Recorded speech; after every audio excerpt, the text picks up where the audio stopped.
નમસ્તે. ધોરણ 6 વિષય ગુજરાતી, પાઠ બીજો, વાર્તા રે વાર્તા.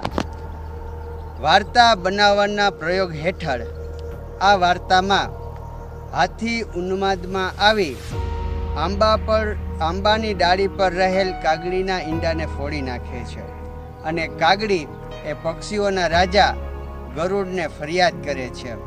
પક્ષી સેના હાથીની શાન ઠેકાણે લાવવા માટે તેના પર આક્રમણ કરે છે અને ધર્મની બહેન કબૂતરી કહે છે કે સાચા દિલથી પછતાવો કરનારને માફી જરૂર મળી રહે છે. આમ આ વાર્તાની અંદર કરુણાશંકર ગુરુજી એ બાળકોમાં સર્જનાત્મક શક્તિ અને કલ્પના શક્તિનો વિકાસ થાય તે માટે થઈ બાળકોને વાર્તા કહે છે અને અધવચ્ચેથી છોડી દઈ અને બાળકોને એ વાર્તા આગળ ચલાવવાનું કહે છે.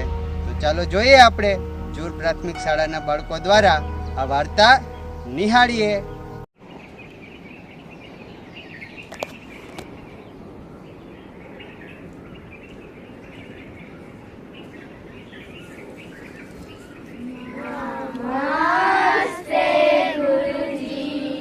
નમસ્તે વિદ્યાર્થીઓ, બેસો.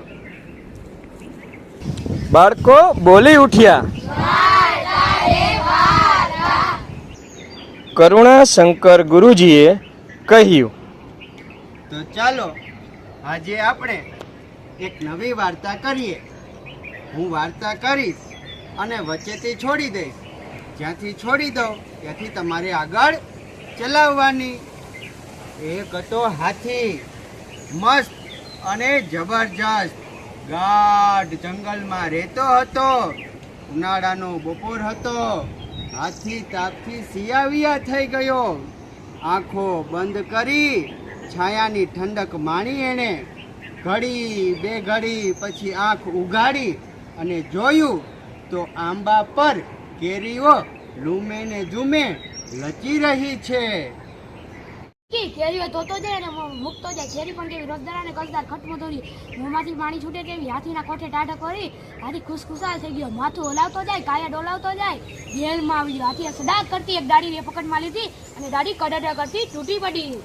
એ ડાળી ઉપર કાગડીનો માળો હતો અને માળામાં 3 ઈંડા હતા.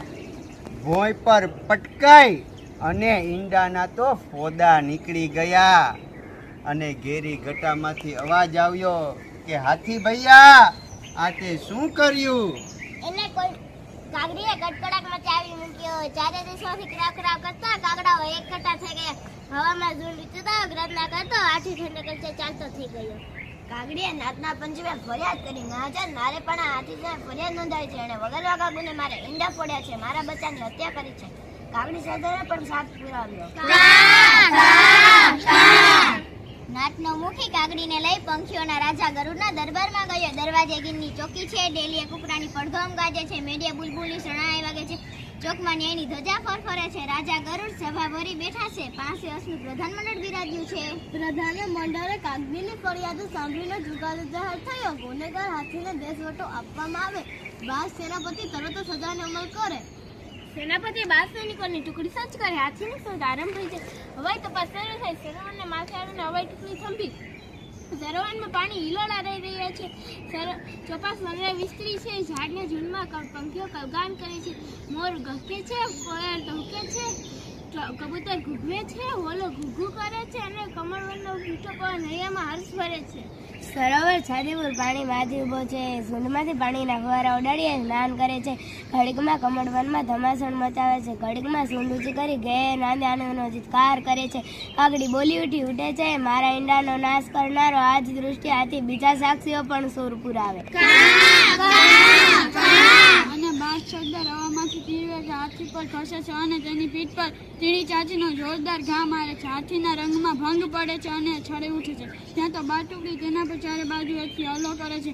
પછેડા કરતો હાથી પાણીમાંથી બહાર નીકળે છે અને ઊભી સૂંઢ અને ઊભી પૂંછડીએ નાશવા માંડે છે. બાટુકડી તેનો પીછો પકડે છે. સામે મારે ખુલ્લો છે, પાછળ બાસણનો હલ્લો છે.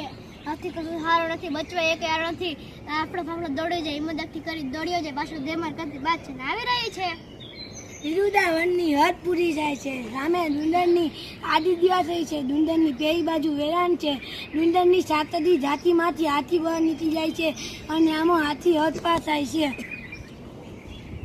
હાથી ભૈયા આ તે શું કરી નાખ્યું? રોજ સવાર સાંજ પેલી ઘેરી આંબાની ઘેરી ગટામાંથી એક દર્દ ભર્યો અવાજ આવતો હતો.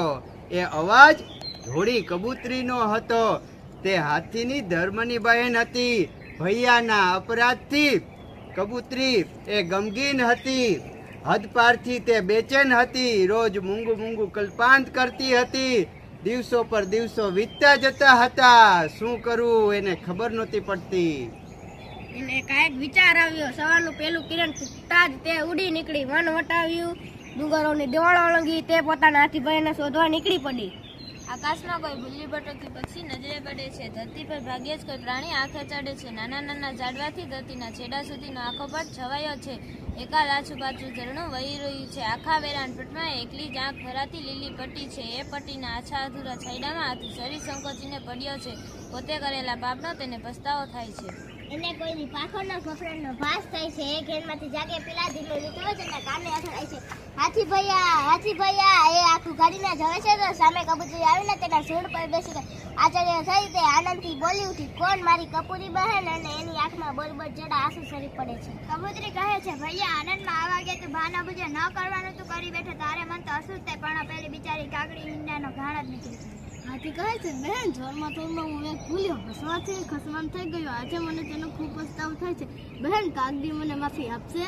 કબૂતરી કહે છે, તારા પાપનો તને પસ્તાવો થયો છે. એ પસ્તાવામાં તારું અભિમાન ઓગળી ગયું છે. તું કાગડીની માફી માંગવા તો તૈયાર થયો છે. મારા મનમાં એક વિચાર આવે છે.